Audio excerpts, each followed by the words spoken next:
We'll quickly see some of the sentences we did last time, few closing sentences of the previous section, and then continue. And in consequence, docks every effort made. Well, that is what our world is. Nothing is away. Nothing is away. You keep on doing, and then it keeps on repeating the same way again and again. Nothing is away. And chaos waits on every cosmos form. So you create a kind of a system, an organization, and ultimately it collapses again into a chaos. In each success, a seed of failure lurks. In fact, that is the complete summary of the mortal world in which we live. In each success, a seed of failure lurks. Now, where does the seed come from? Why there is a seed of failure? Why there is a seed of failure? Because it has to be there in the very nature of things. This creation has come out of inconscience. It has come out of inconscience. Out of inconscience came ignorance. Out of ignorance came our creation. So that seed is intrinsically there at the very basis of things.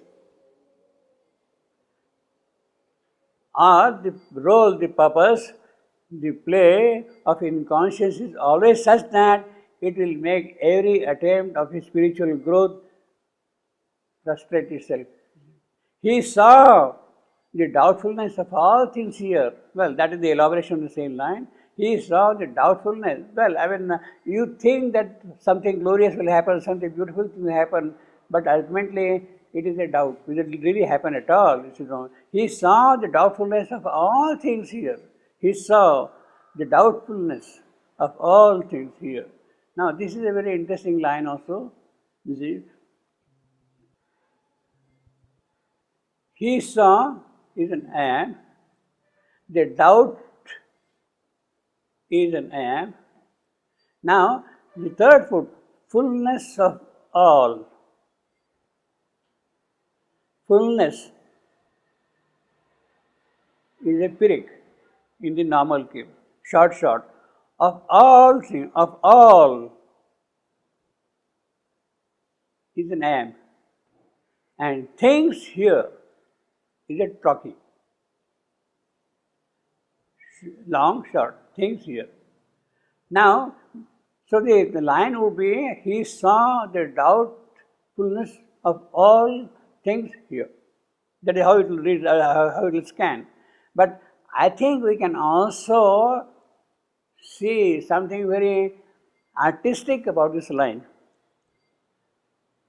Artistic in the sense that he saw, stays as it is, as an am, the doubt as an am, all right. Now I can say fullness of all, short. That is called a tribrach. Doubtfulness of all things, then becomes a spondy.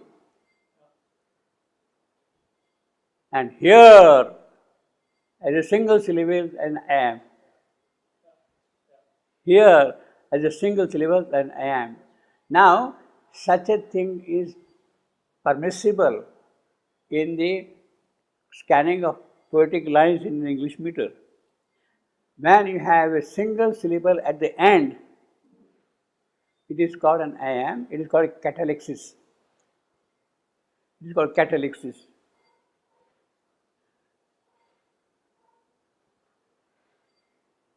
Catalexis. So I can read these lines also like this. He saw the doubtfulness of all things here.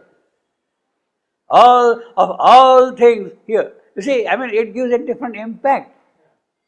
It gives a different impact, you see. If I read it now, simply all things as a spondy gives a sort of force. And here, the doubtfulness of all things here. So, and there is a kind of speed here, doubtfulness of all. Short, three shorts. He saw the doubtfulness of all things here, you see.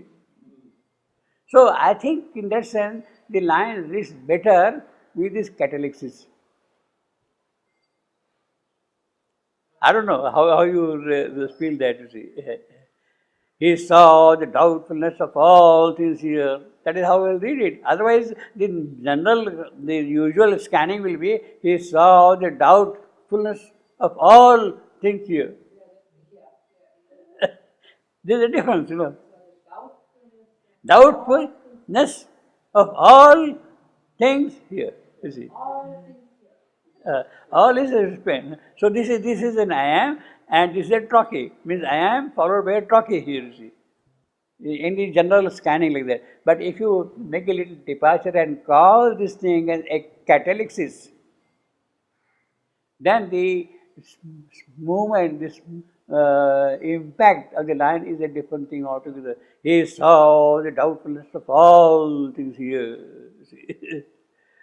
The incertitude of man's proud, confident thought. Incertitude of man's proud. Yes, man is very proud of his ideas, of his thinking, of his proposals, rationalism, and all that. But it is not without any certainty at all. There is no certainty that is going to happen at all. The incertitude of man's proud, confident thought. Man's proud.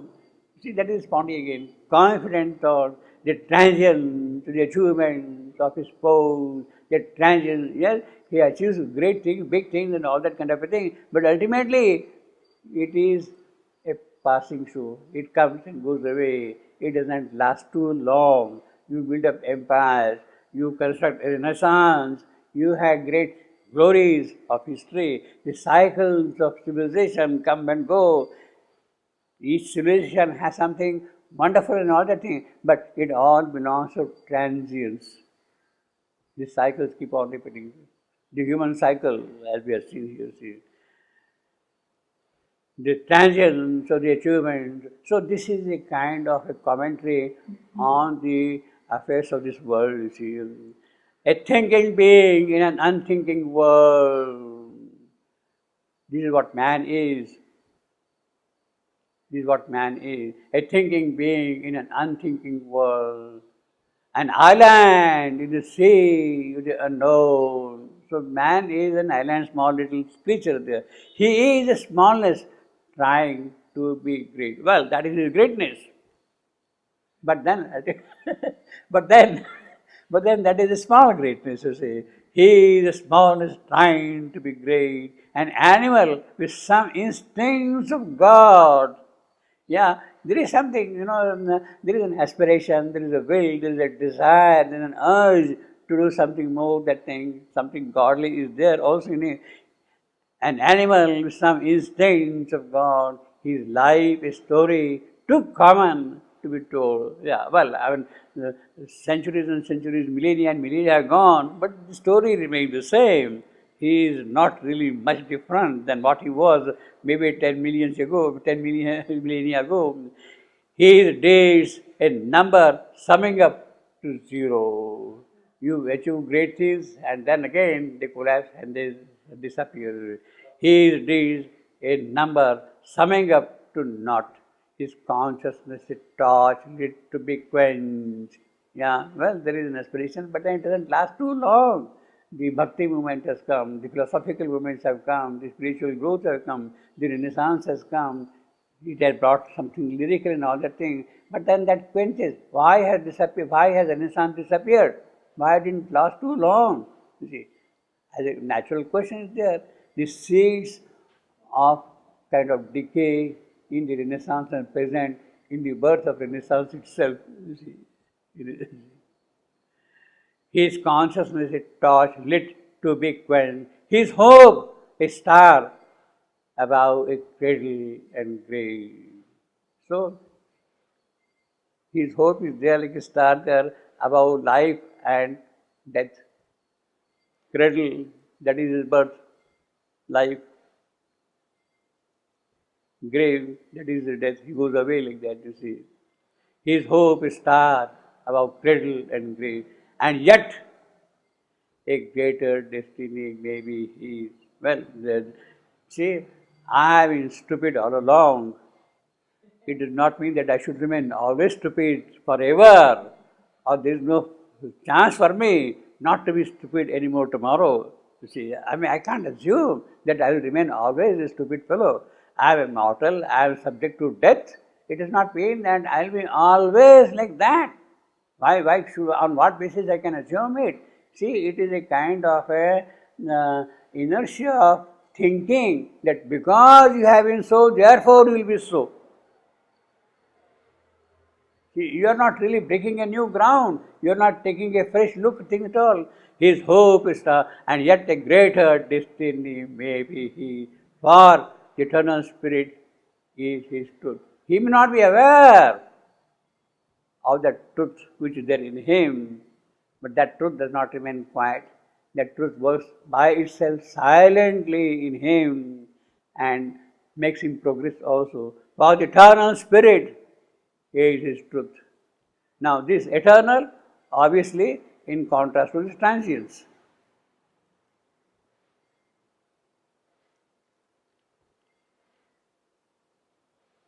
Eternal spirit is his truth. He can recreate himself and all around.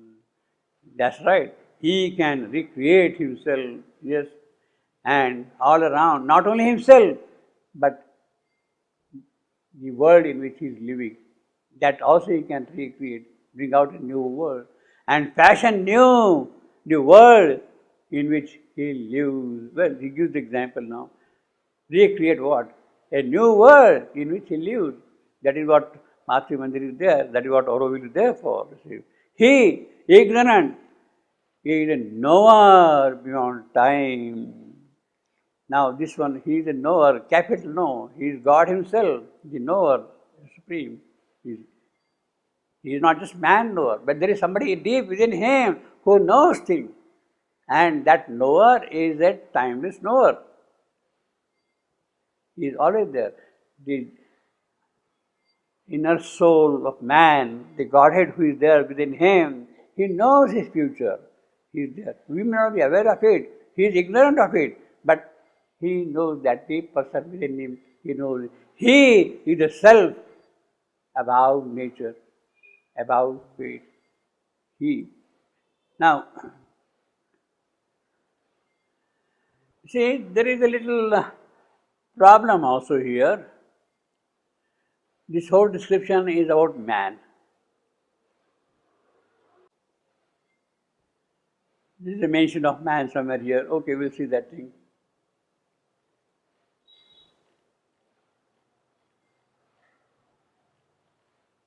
Now, this line, he saw the doubtfulness of all things here. This is what we have seen just now.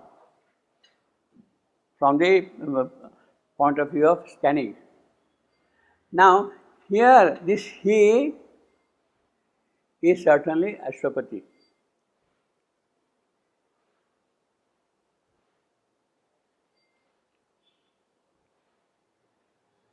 This he is certainly Ashwapati. But now then he comes to man.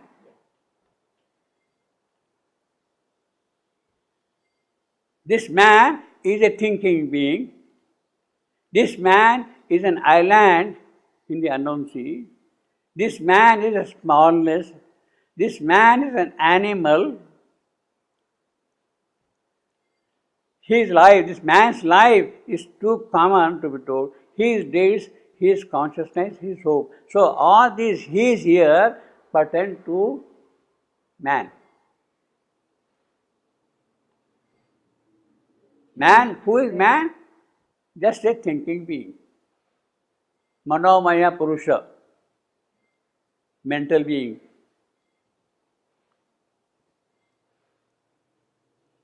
This man is what it is. And it means that for this Manomaya Purusha, there is a greater destiny.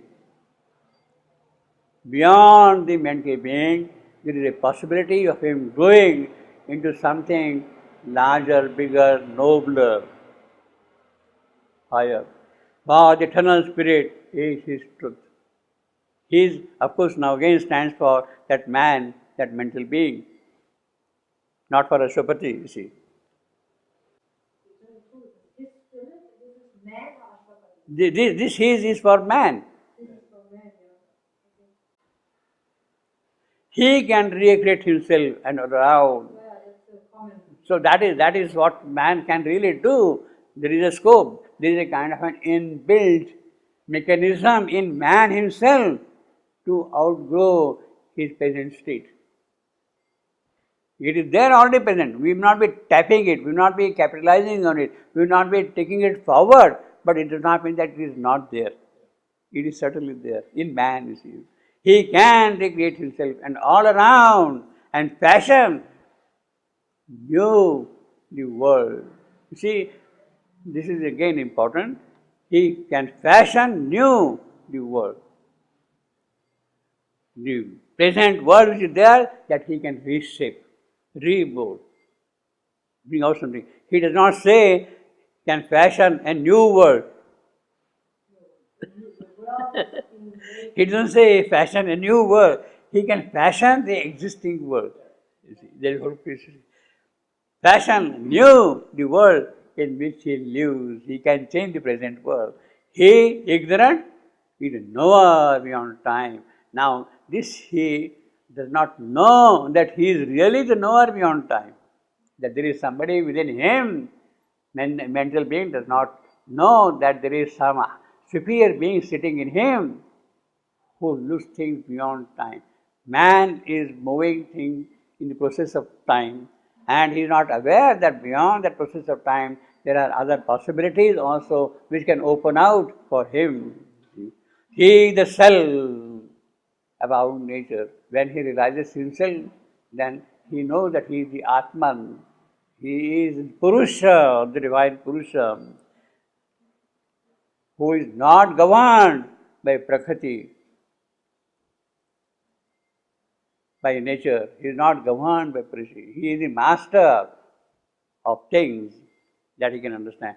Above fate, the cosmic forces which are operate here, the higher forces, the lower forces, the individual forces, all those forces that operate here, they constitute our fate.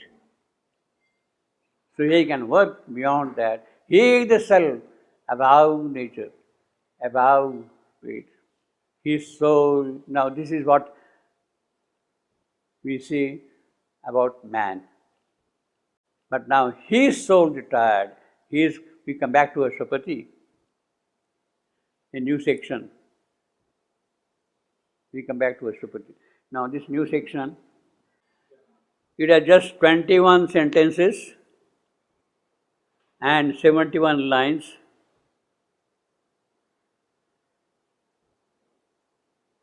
In all. Total number of about 200 and odd number of words. So it's a relatively short section. About 200 and odd words. It's a relatively short section.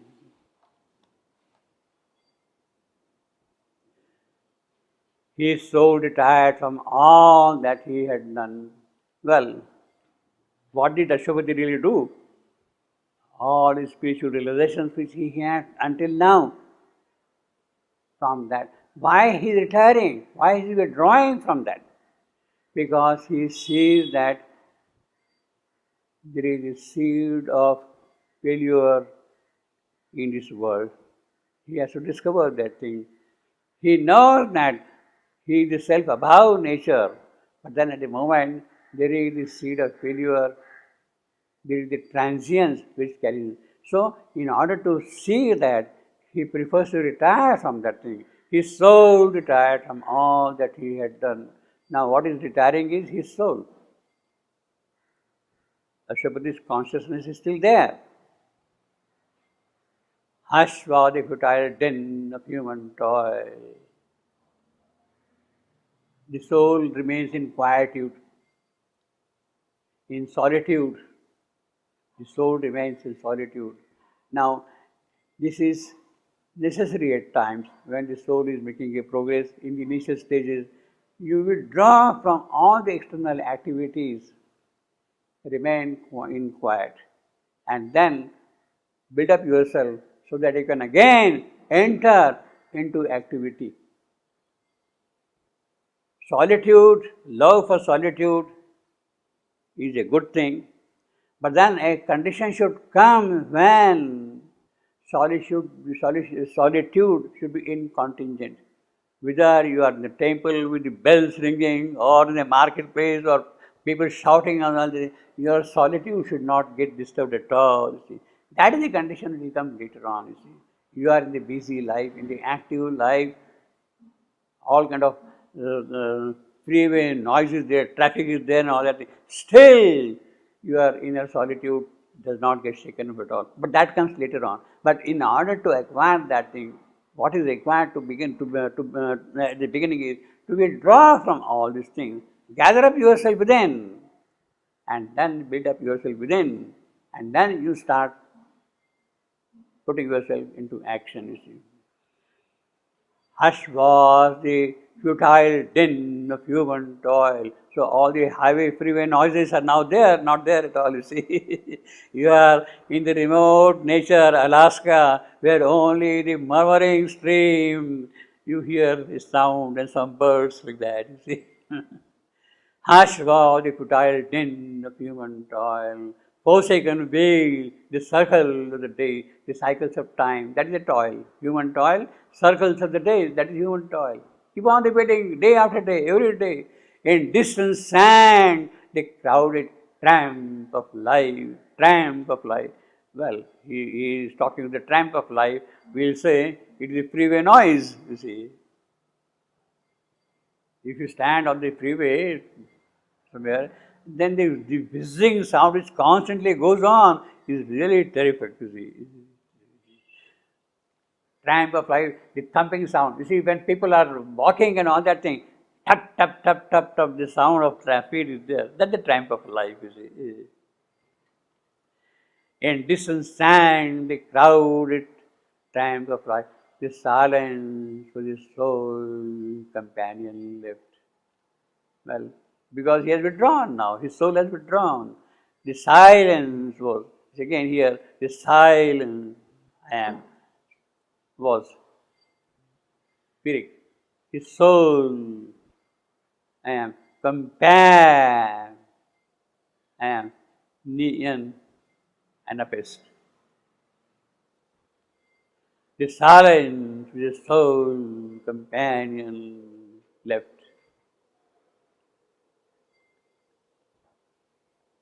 You see, actually, from the metrical point of view, as well as from the point of view of sense, this left is not absolutely necessary. The silence with the soul companion, that is not done. The silence with the soul companion. Metrically also it is, in a sense also complete, you see. But that left gives a kind of a punch. Punch, you see. That is poetic art. That is poetic art. The silence with the soul companion left. Not only that, silence L here, soul L here, L here. That alliteration of L and S has a beauty of its own, you see. Smoothness, sibilance, you see. Liquidity is there of movement. The silence with soul companion lived.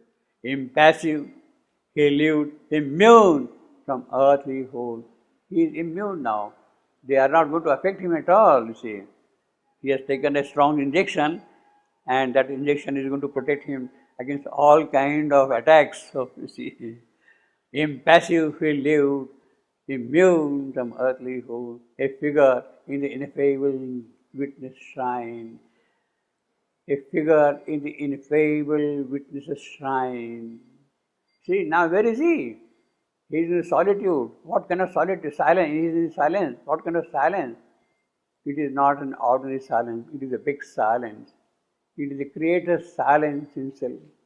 It is the Creator's silence. It is S capital, you see. Silence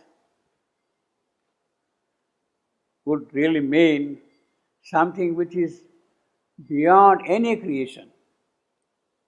The absolute, the perfect, the alone, called out of his silence, his soul. It is that silence. or the absolute, the perfect, the Lord, called out of his silence.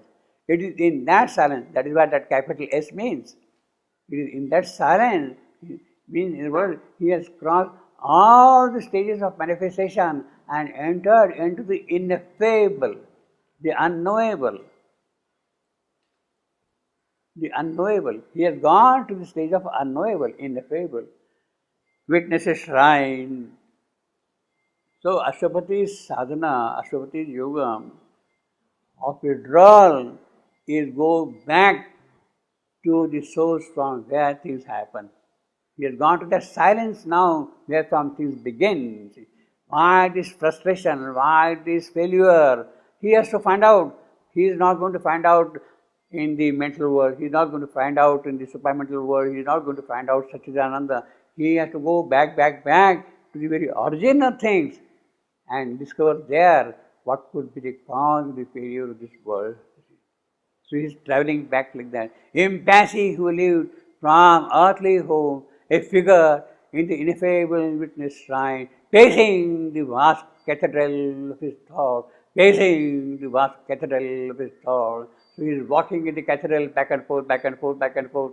See, that is what Shivan was doing for hours in his room. See, when he was in the guest house, he used to walk for 8 hours. That was his meditation also. That was his cathedral, and he is pacing back and forth. Meditation, you see. That is what was happening. So, this actually pacing the vast cathedral of his thought, in that sense, we can say that this is a reference to his walk in his room in the guest house, you see. For 8 hours he used to go like that, walking back and forth, you see.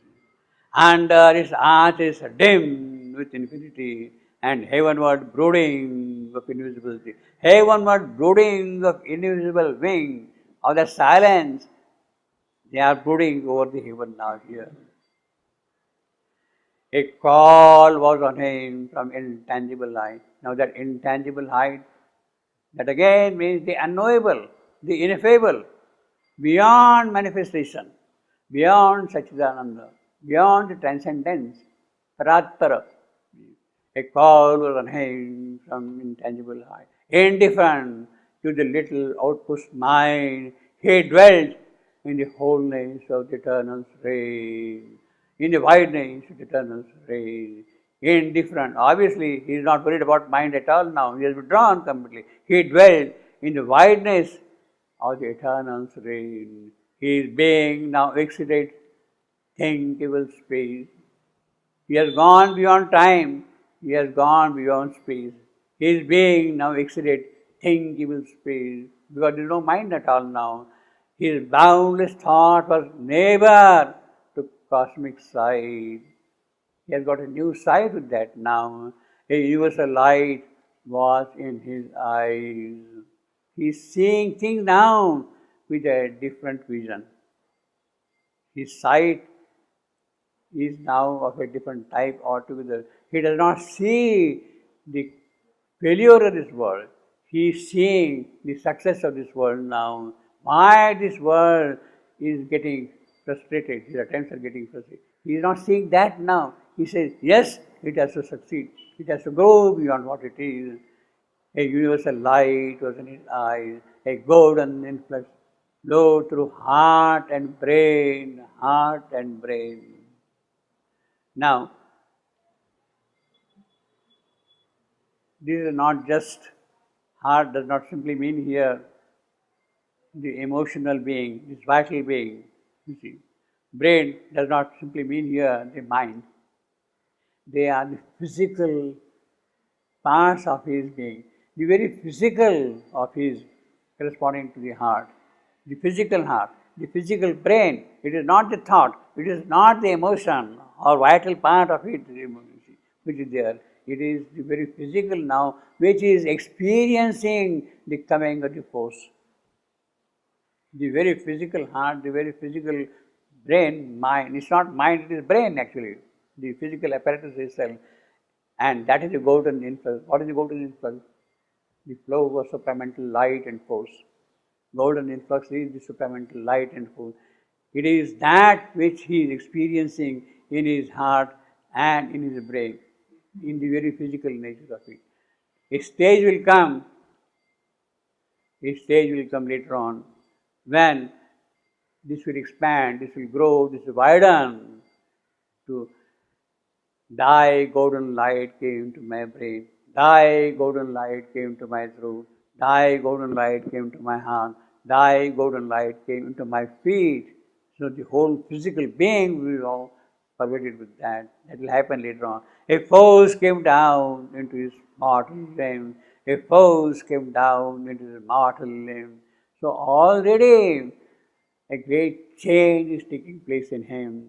A force came down into his mortal limb. Now all these things in the early part of his sadhana, as I said, between 1908 to 1912 or around that, all that things already happening. A force came down into his mortal limb. Legs, feet, hands, everywhere that force is working in him.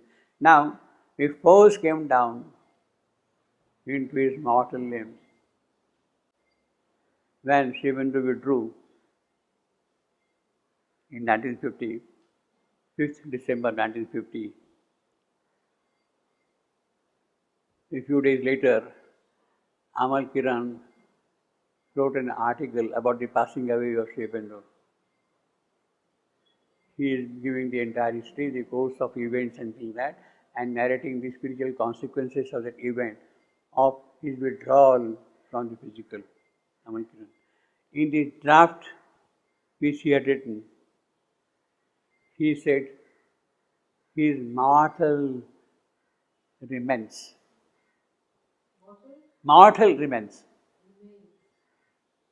His body was put in the samadhi, his mortal remains was put in samadhi, you see. Mortal remains. Obviously that draft was given to the mother. Nothing will pass without her seeing it at that time, particularly when he's writing on an event like that. Mother struck out the word mortal. She said there is nothing mortal in him. There is nothing mortal in him. His samadhi is not his mortal remains. His samadhi is the embodiment of immortality in the physical. He is charged with the immortal light and force, the supramental light and force. There is nothing mortal in that. So she struck out the word mortal. Only mother can do that. A force came down. So this happened. Mortal limbs. There was no more mortal now. As early as 1912. As early as 1912, you see. A current from the eternal sea of bliss. He felt the invasion and a nameless joy. Invasion of the sea, of the current, of that force, and the nameless joy. His physical body is experiencing now that nameless joy, see, because he has gone into that silence. He has withdrawn. His soul has taken a retreat, withdrawn, and now he is experiencing that invasion of a nameless joy, aware of his occult omnipotent source. Now there cannot be anything more explicit than this, that Ashwapati is an avatar. That Ashwapati is an avatar. He becomes now aware of his own avatarhood. Yes, I am the incarnate. In the flesh, it is the presence of the divine. What is an avatar? In the flesh, it is the presence of the divine. That is the avatar, see. The divine presence in the flesh, in the mortal, that is the avatar. Aware of his occult omnipotent source. What is the occult omnipotent source? And again, source, capital S, the ineffable, what we have seen just now. The solitude, the silence, that which is beyond every manifestation, the absolute, the perfect, the alone. That is the source. The absolute, the perfect, the alone. That is the source, you see. Aware of his occult omnipotence, allured by the omniscient ecstasy, because it is the ecstasy which sees itself everywhere. He is allured, he is attracted, he is charmed by it, and he steps into this creation, allured by the omniscient ecstasy, a living center of the illimitable, a living center of the illimitable. That is what he has become now, the flesh, that is the incarnation, living center of the illimitable. That is incarnate. He is the incarnate, one who is in the omnipotent. You see, all these things, omnipotent source, that absolute, the perfect, the alone, the silence, you see, they are all very connected phrases, and there is a kind of a logical connection between all these things. You see. A living center of the illimitable, a wideness to equate with the world's circumference, widened to equate with the world. It is illimitable, but then it widens also. You see, the beauty is, it is illimitable, but it widens also. Where? Into the world's circumstance. He is expanding, growing, even in the affairs of the world, in the matters of the world. Where there is failure, he has drawn into silence, he has reached that stage. For what purpose? So that the illimitable grows, widens itself in the world. He turned to his immense spiritual fate. So with that solitude, with that withdrawal, his retreat, his soul retreated. For what purpose? To turn to his spiritual fate. So before, sorry, can I ask something? Before Sripinda didn't know that he is an avatar? He has taken this mortal birth and he has to go through the whole process of the whole sequence, because it is a thing which has to be worked out here. So between 2008 and 2012, he realized that... All the same, yeah. He realized that... All the same, yes. That means he has yes. mind and then with that... He has the absolute knowledge, certainty about his being an avatar, the incarnate. As early as that, you see, he has that. So it is not a fictional creation. See, he has told his own story completely. He has told his own story completely, you see, here. Only we don't read the story, you see. Abandoned on a canvas, he turned to his immense spiritual feet. Now, yes, world failure is there, etc., etc. So, he is now coming back with that kind of a realization, with that siddhi, with that perfection. He is now stepping back into the affairs of the world. That is required. So, if you want to really help the world, first you liberate yourself from all these things. Be free, command power, hold strength in you, energy in you, joy in you, and with that, then you start helping the world. Until then, it is futile, you see, it is futile. Yes, there is suffering, but it is not by mental, by vital things. You have to acquire a certain strength, a power, which alone can really give proper solace to people in the world. See. So that is what Ashwati is doing, you see. So basically, when we say that let us work for the world, you see, first you get strength within yourself, gain that strength. Then with that strength alone, you can help possibly, you see. Otherwise, what are you going to help it? You are only spreading ignorance, imposing ignorance upon ignorance, you see. Abandoned on a canvas of torn air. So all that past things which are there, it is like a picture which has been torn and thrown in the air. The canvas of air, the whole picture is there in the air, but then it has gone completely, made small pictures. A picture lost in far and fading stream. So on the canvas of air, that picture is there and torn and broken to small bits of pieces, you see. It's not there. He turned, abandoned on a canvas of torn air. So that air itself is torn. What was holding that picture, that itself is no more there now. A picture lost in far and fading sea. The earth, nature, summits sank below his feet. Obviously, he has gone up so high, high, high. Earth summit, the greatest achievements of earth are far down below his feet, you see. He is seeing from such a height. Where? What is that height? That height is in fact even beyond the transcendent. He is seeing from the silence. He is seeing from the silence. The earth, nature, survey, sank below his feet. He climbed to meet the infinite more above. Still is climbing up because he has taken his birth. He is climbing up. The immobile ocean silence saw him pass. The immobile, that silence, that absolute silence, ocean silence saw him pass. His voice is continuing. You see, the immobile, that is an anapis. Miles, oh, I am. Silent, I am.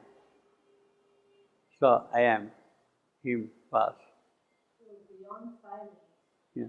The immobile means the first foot is an anapest. An arrow leaping to eternity. So he has become an arrow, or you can call it now rocket. You see, in modern spiritualism, he shot beyond the space now. The rocket is shot beyond the space. An arrow leaping to eternity. An arrow leaping to eternity. Suddenly shot from the 10th bow of time. So, well, I mean, this is the classical simile, a shadow from the 10th bow of time. If you want to call it a rocket, then from the density of matter in time, a ray returning to its parent sun. See, again, you see, a ray, Ashwapati, returning to parent sun, that source, where from he has come. Parent sun is that source, that omnipotence, that ineffable, that silence, that is source. So he is actually a ray of the sun which has gone back to the parent sun. What is that parent? That source, that ineffable, that unknowable.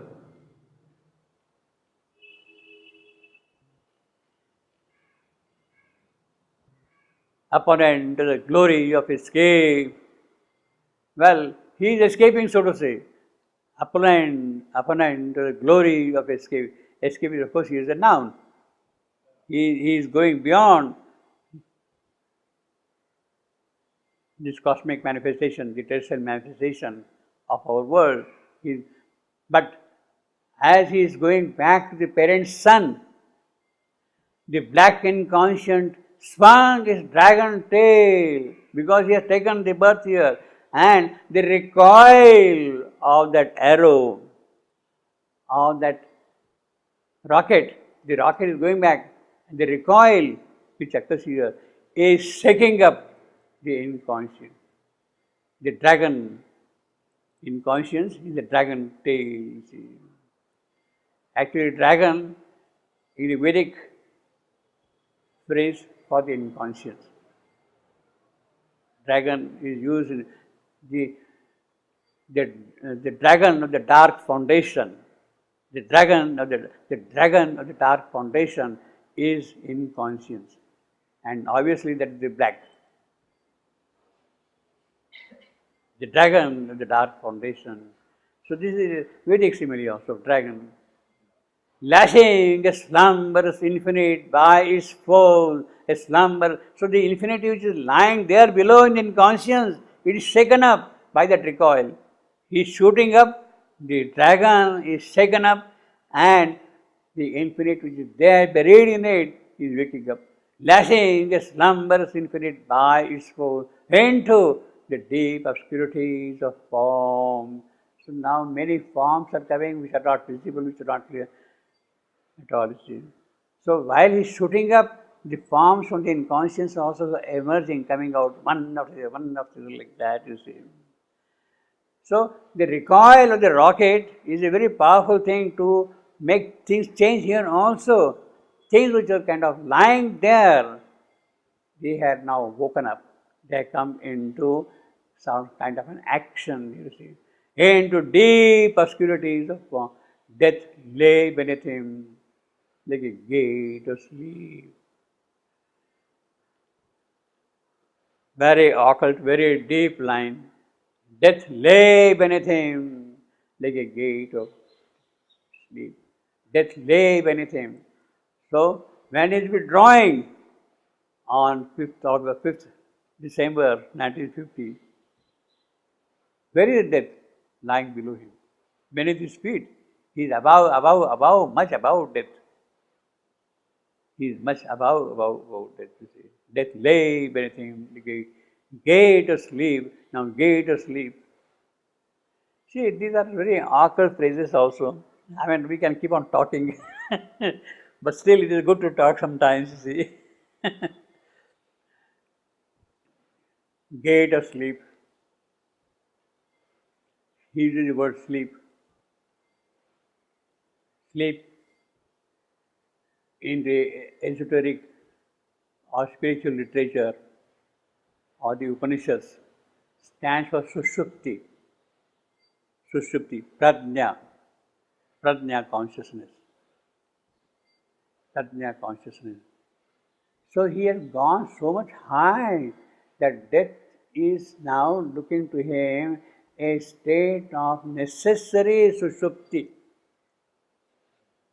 See, when the soul departs, an advanced soul departs, he goes through various stages. First is abundance, the physical, then the vital, the mental, climbs up, and then ultimately he goes to the resting place in the world soul. He goes to the resting place in the world soul. The soul, the psychic being, gathers all the experiences of the life, takes proper rest, and then prepares itself for the next birth. It has gone through all these stages. It has gone to the world soul up there. In the nascent space, the psychic being remains there. It gathers all the experiences, assimilates them, and then starts organizing itself. Yes, now I should do this in the next birth. It plans the next birth, and then it comes back. So that is the gate of sleep. So death lay all that process of assimilation or the spiritual experience or the psychic experience is what is happening here in death. So death is really doing something wonderful. Death has removed all that was coming in the way of your progress in the present life. You have gathered up all the positives with you. You have assimilated them. You have collected them, and now you are re-entering into the creation, into birth. So that is what the death is doing. So death, all that things happening now below his feet. He is so high above, and you see that death is after all a good helpful hand to life. Death is promoting life. Death is pushing life forward, you see, by gathering up experiences and removing what comes in the way of your life. Death lay beneath him like a gate to sleep. One pointed to the immaculate delight. Again, immaculate delight. Questing for God as for a splendid prey. Questing God as a prey. See, that's what you see. That is what the rocket is doing, the search is doing. He mounted, burning like a cone of fire. He is now a beast of prey. Burning, shining, lustrous, luminous, full of power, full of will, full of strength, and he is burning on. Questing for God. Questing where? Not up there, in this creation. In this creation here. Questing here in this creation. Questing for God as a splendid prey. There as a prey. He mounted. See how occult and deep these symbols are there. I mean, it's a simple word. As for a splendid prey. It's a most descriptive kind of a phrase. God as a splendid prey.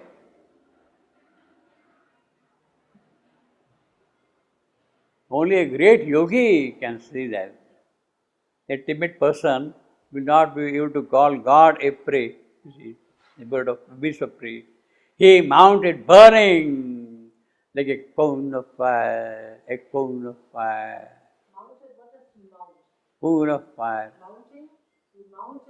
Burning like a cone of fire. He is going up, up, up, up. You see. One pointed, immaculate delight, questing for God. Burning like a mounted, his quest is mounted means it is an intransitive word. Mount. He mounts. Mounted what? He mounts in the quest. Mount is an intransitive verb. It is a need and object. One pointed to the immaculate delight, questing for God as for splendid praise. He mounted. Finished. What means mounted? No, it's not required mounted. It is an intransitive verb. It is a need and object. Means he is climbing up, he is shooting up into the parent's son. Because like you're mounting a horse. No, it's not. He is. That is what I'm saying. He is simply mounting up, climbing up, going up. He climbs. For instance, he climbs. You don't need an object for that. He climbs. Mounted, burning like a cone of fire. Burning like a cone of fire. That is bonfire. Really. Bonfire is a cone of fire. It is mounting. That bonfire is mounting.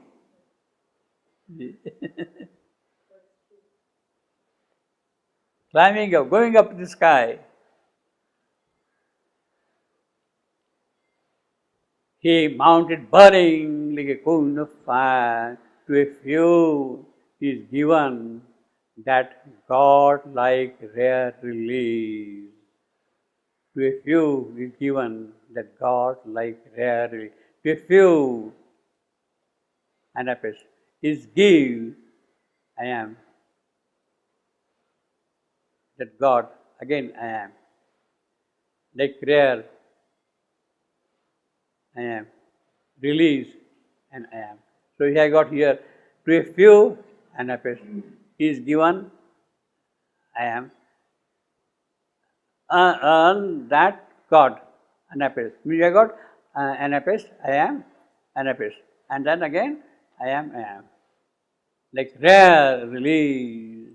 To a few is given that God like rare release. Well, it shows that Ashupati was not alone. There were people who had that kind of a thing. The aspiring souls of man, the rishis, the great siddhas, they had that kind of a thing, you see. And then we have got a description here. One among many thousands never touched, engrossed in the external world's design. Many thousands engrossed in the external world's design. That is what we are all, in those thousands, you see. Is chosen, one among them is chosen by secret witness eye and driven by pointing hand of light across his soul's unmapped immensitude. So you have got a few, one among many. Now, this passage is a, well, I mean, there are spiritual seekers, there are aspiring souls and all that thing. But how many come to this point of realization? How many come? Many strive, but a few do come. And those few are the ones who really matter from the point of view of the spiritual growth. It is they who bring something and then we gain from that, you see. Now, this is a direct echo of what we have in the Gita. But then these few come back to change the world? Well, I mean, they bring the spiritual value, they bring the spiritual powers, they bring spiritual knowledge. It is by that we grow. But normally there is how many? Yeah. Very few. Very few. One among many thousands is chosen by a secret eye. Secret eye, the divine himself. The one who is chosen is by the divine himself and is driven. He becomes the chosen instrument. This is the echo of the Gita. Among thousands of men, the Gita says, among thousands of men, one here and there strives after perfection. Among thousands, one here and there strives after perfection. And of those who strive after perfection and attain to perfection, those who have the siddhi, attain perfection, one here and there knows me.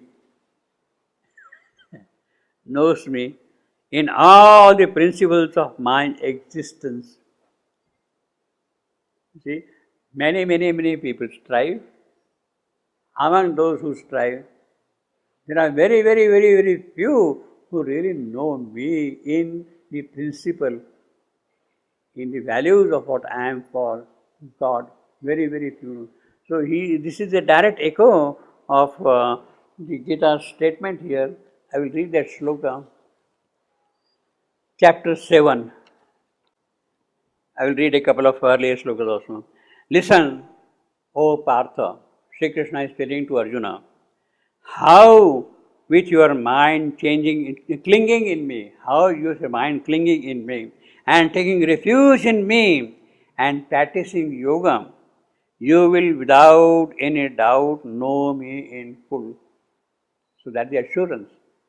If your mind is focused on me, then without doubt you will be known in full. I shall teach you in full this knowledge combined with realization. Not only knowledge, but also you get the siddhi, the perfection of that, which being known, nothing more here remains to be known. The siddhi, the perfection, the knowledge I will give you. If you know that, you don't have to know anything. That knowledge will contain everything what is required, you see. And then he says, among thousands of men, scarcely one strives for perfection. Among thousands of men, scarcely one strives for perfection. And those who strive and succeed, scarcely one knows me in truth. You see. One knows me in truth. One knows me in truth. Manushanam, that is man, the mental. Manushana, sahastreshu, thousand, sahastreshu, kachit jatapi siddhaye, have attained perfection. Yatatami siddhanam kachin mam vetti tattvataha.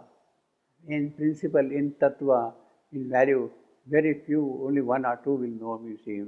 Manushanam sahastreshu kachit jatapi siddhaye yadatam siddhanam kashmyan vetti tattvataha. Among thousands of men, scarcely one strives for perfection.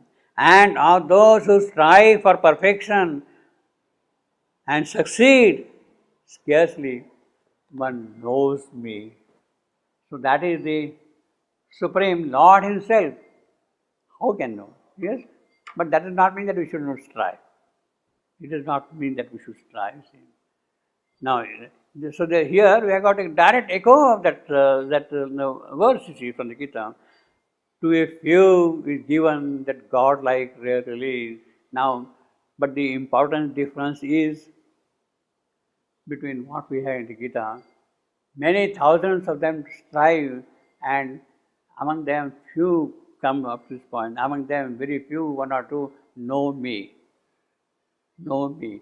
Now, in the verse, it is not made explicitly in what way they know Him, by what process they know Him.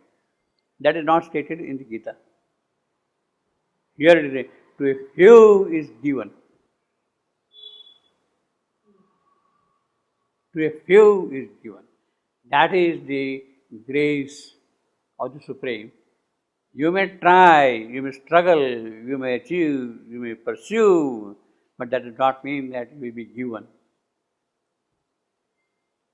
To a few, given, that God like rarely given. Now this phrase is important, is given, which is not really specified in the Gita.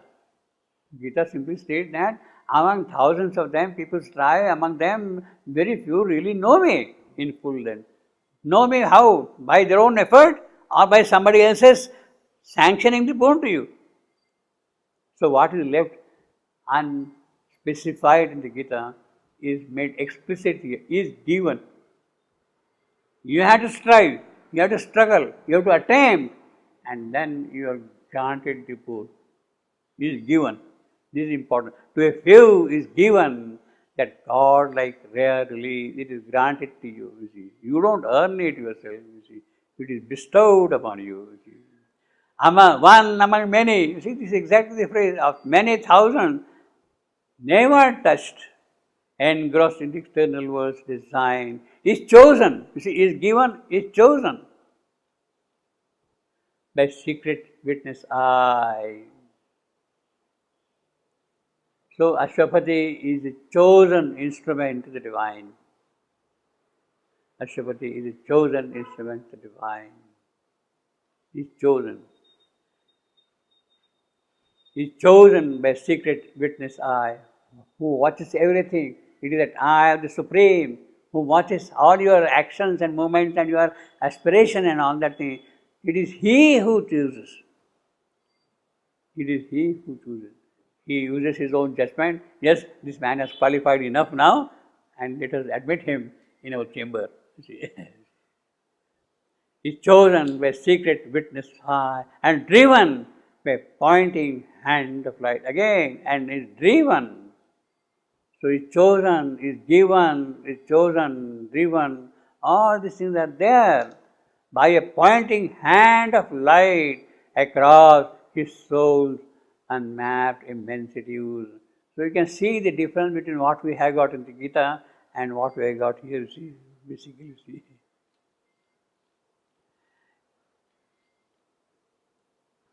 A pilgrim, no everlasting truth. Well, still you have to be a pilgrim. You see, a pilgrim is there, or the everlasting truth is there, but then whether you will reach the shrine, that depends. Our measures cannot hold his measureless mind. He has turned to the voices of the narrow realm. He has turned. Now one who has chosen, he has turned from the narrow voices to the realm. He doesn't care about small things here now. And left the little lane of human time. He has gone on the highways of the Spirit. He is walking on the roads of God. He is treading the paths of the divine. And left the little lane of human time in the hushed presence of a vaster plan. He traced the vestibule to the unseen. In the hushed presence of a vaster plan, huge big temple is there, the precincts are there, like South Indian temples, Gopuram, and then vestibule after vestibule, open areas after open areas, go, door after that, and then you have got the sanctum sanctorum inside that thing. So you pass through all those vestibules, all those open areas, those halls where you have got many things. He trade the vestibule to the unseen. That unseen, because that deity is not yet visible. You are still in the outer yards of the temple, shrine. In the hushed presence, but these temples are really very quiet, calm, huge big things are there, and you feel a kind of a calm. Although there might be a big crowd there, still you feel a kind of a calm there, you see. In the hushed presence of a vast plan, he trades vestibule to the unseen, or listens, following a bodiless guide. Listens, following a bodiless guide. See, the guide is there always. To a lonely cry in boundless vacancy. Either he is driven by a secret hand, or there is a guide, lonely guide, who is taking forward with him. In the deep cosmic murmur, falling still, the cosmic noises, the triumph of life is no more there. All the deep cosmic murmur falling still. He lives in the hush before the world was born. His soul left naked, the timeless one. What a tremendous statement this one, you see. all the deep cosmic murmur falling still. Yeah, all the noises, the tramp of life, the bus on the freeway is no more there at all now. See. He lives in the hush before the world was born. Hush before the world was born. That original silence before the world was born. That refers again to that original silence. The Absolute, the Perfect, the Alone, called out of his silence, his mute force. That is the beginning of the world. Of the world. Before the world was born, belongs to that category, you see, of the Absolute bringing out the creation by calling his silent force. He lives, means Ashwapati has really gone back to the very source, to the very origin of things. He lives in a hush. He has gone back to the source. The parent son, you see, all these things are connected, related to the same thing. He lives in hush before the world is born. His soul left naked to the timeless one, bare, without any vestiges, without any robe of any kind at all on it. His soul is now in a timeless one, the supreme, beyond manifestation. Timeless one, beyond manifestation. His soul left naked, his bare soul has gone to that kind of a place. So this is a terrific kind of an experience, you see, again. Now, from a metrical point of view, all the deep cosmic murmur falling still. He lives in the hush, his soul left naked. See the difference here in the beginning. All the deep cosmic murmur. That is how this line begins. All the deep cosmic murmur. This line, he lives in the hush. His soul left naked. Now there is a kind of metrical variation in this one. And it is that metrical variation which removes the monotony of statements. Monotony. See, all the deep, all the is a trochee. All the deep cosmic spondy, then make murmur, I am. Murmur fall, I am. Link, I am. So you have got here a trochee, a spondy, and I am. Here he lives, and I am. In the hush, and appears. Before I am, the world was born. I am. See, now the metrical variation has brought a kind of a beautiful charm of the music. His soul left naked, his soul, and I am, left naked, spondy, to spirit, the time, I am, less one, and I am. So the metrical variation is something which brings that kind of a harmonious joy to the whole description. And that only a good poet who has a full command over inspiration and art can give you that kind of a thing. See, had it been the same, all the deep cosmic, see, had all the things been like that, he lives, his soul in deep cosmic murmur, the deep cosmic, see, had it been simply the deep cosmic murmur, falling, silent, had it been like that, the monotony would be very jarring, you see. Had it been simply the deep cosmic murmur, falling, silent, I could have made that thing metrically like that, you see.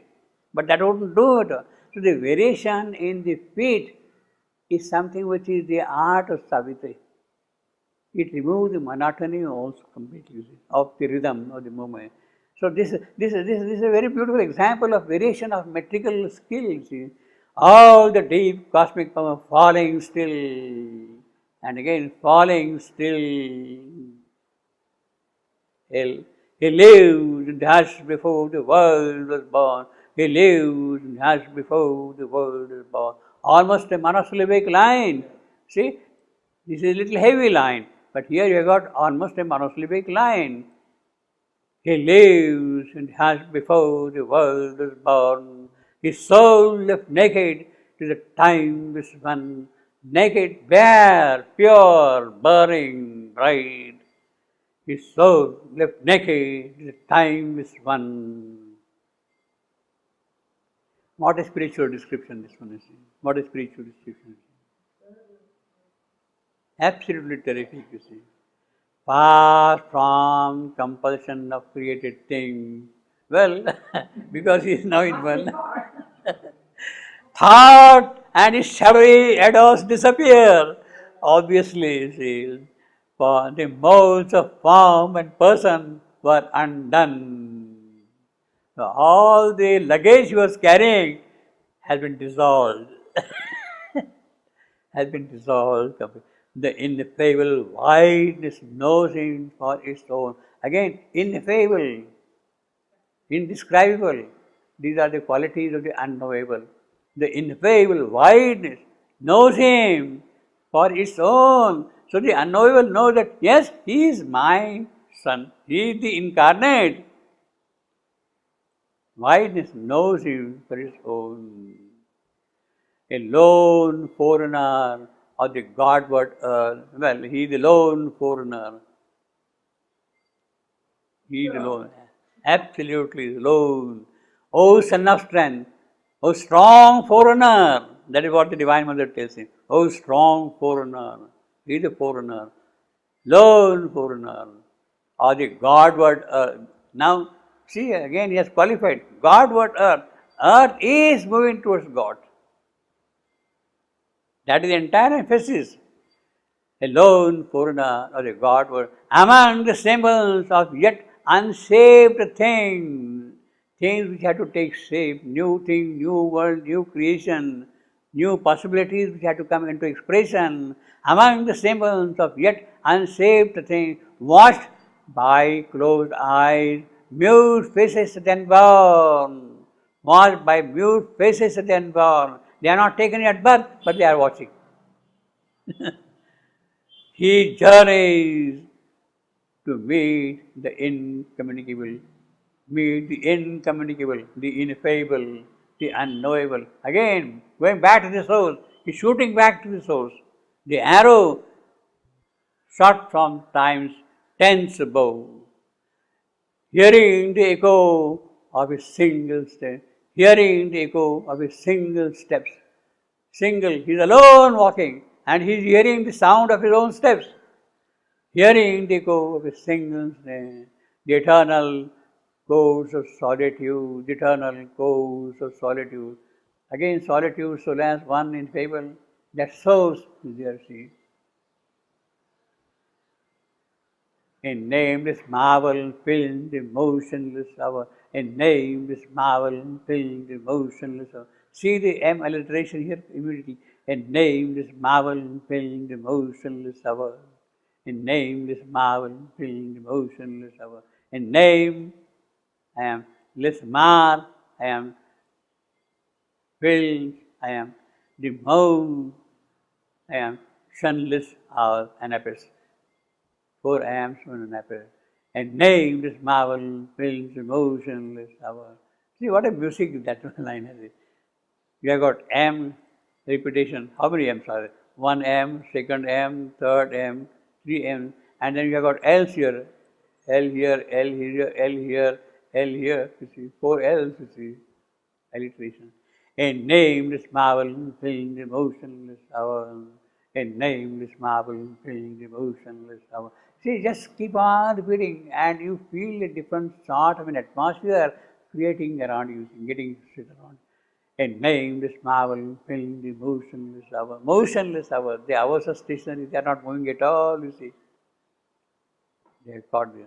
His spirit mingles with eternity's heart. Eternity's heart. His spirit. That is the freedom of the spirit. That is the name of the canto, you see. His spirit mingles with eternity's heart and bear the silence to the infinite. And bear the silence to the infinite. And bear the silence to the infinite. A nameless marvel filling the motionless hour.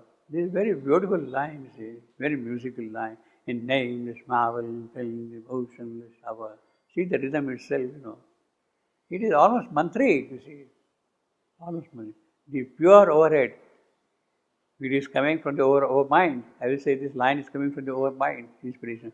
In nameless marvel, filling the motionless hour. The vibrations are really spreading in every direction. It is pure over mind line, you see. See, there is a difference between this line. In the eternal courts of solitude, it doesn't really make that kind of a musical impact on you. Hearing the echo of a single step in the eternal courts of solitude, well, these are kind of statements. But here, and name this marble filling the motionless hours. It's not a statement, it is a revelation. It is a revelation, you see.